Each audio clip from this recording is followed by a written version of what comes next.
So we've stopped because we're going to take a photo. We are on our way to Death Valley at the moment, and it's just one of those beautifully new tarmacked long straight roads. Meanwhile, he's having a look at the GoPro footage. Dave? Oh, you need to look at this from yesterday. How have you got on? This is from yesterday in Valley of Fire. See that rig wheels mag mount working really well on the outside of the car? That's brilliant. I have to say, we've been super impressed with them because, you know, you worry, we've lost Wi-Fi a couple of times, haven't we? And you kind of worry about it and you think it's vanished. No, to be fair, it's been absolutely rock solid the whole way through. So rock solid that I'm the one that has to keep pulling them off the car because Guy kind of struggles. They're quite a strong connection. Good. Right. He's going to edit that bit out, I'm sure. So just to explain, I've got the GFX here. I've got one country camera holder on the front of it with a polarizer. This thing here. And then I'm going to grab one of those lovely Lee filters. Yep. And bung a grad on the front of there. This is the obviously Lee filters.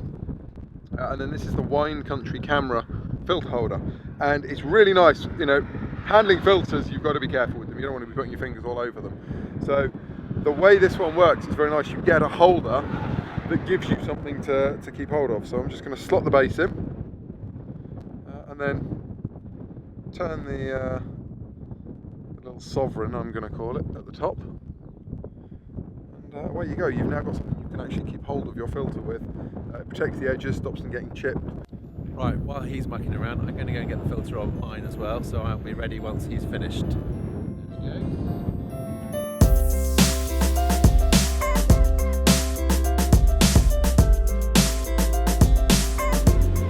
So we are in Death Valley. We've arrived in Death Valley.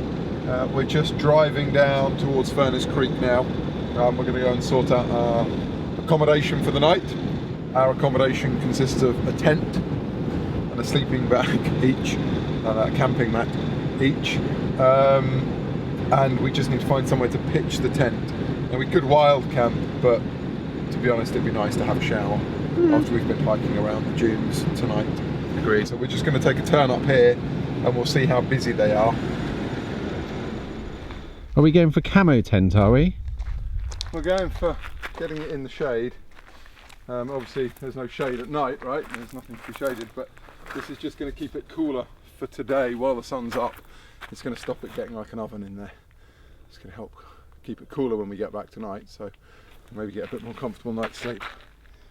It's going to be slightly awkward to get in and out of the tent, but you know, Guy's not very tall, so he can stoop under here with ease. It's fine. Seats fold flat in the car.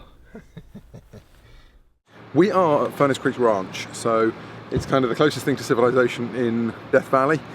Death Valley is obviously this massive area. In fact, Death Valley is, I believe, if I remember this rightly, the size of Connecticut. It's huge, okay, and it's mostly empty. But there's this little pocket of civilization, a couple of campsites, a little hotel here, and then basically nothing until you get to Stovepipe Wells, which is 30-40 minutes that way. So there's a little store, there's a buffet for the hotel and a little restaurant. We stopped to pick up some supplies, have a little break, and got some drinks and an ice cream because it's 91 degrees. That's 30?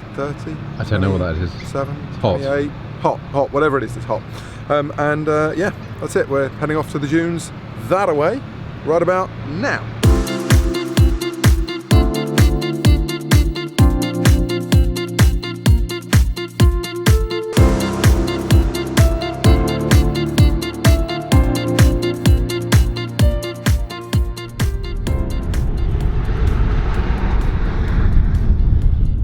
It's 96 degrees hot.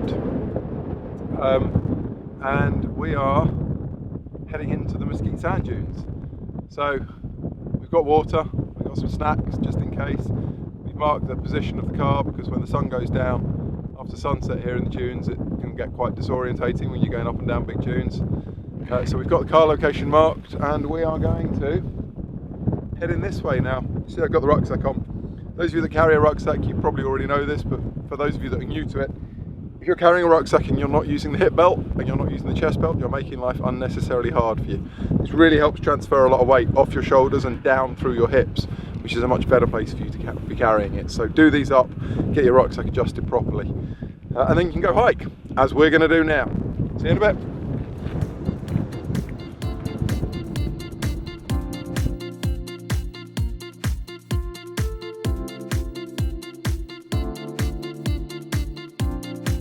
I am getting excited now because, as I said when we were up at the car, not many people come down this way. We got quite a bit of a breeze, you might be able to hear it through the microphone, and what that means is that any footprints have been blown away. And I've been keeping an eye on the track as we've been coming in, and all the patches of sand that we've had to cross have been completely pristine, no footprints at all.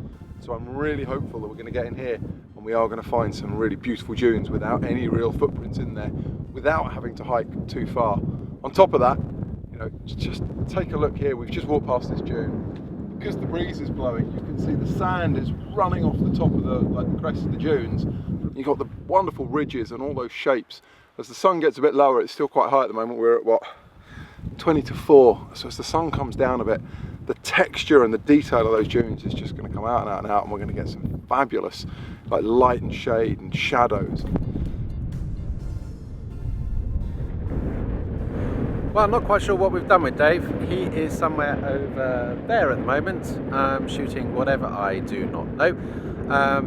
And I've walked all the way up to the top of the ridge here because I wanted to actually see what was behind here.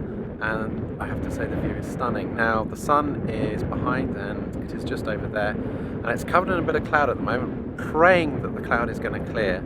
So we get this incredible contrast over the top here. Whether Dave will come up here, I don't know. Oh, I can actually see him now. He's right over there. I'm not quite sure if you can see him behind. He's, yeah, about there. So some little dot just over there. So, yeah, it's just a waiting game now, just praying that this little bit of cloud disappears and hopefully we can get the sun. Hell, what do I know what I'm doing? Anyway, I'm having good fun. That's all that really matters, and hopefully I'll get a couple of shots out of it. I have listened to what he said and tried my very best. So we'll see. Fingers crossed.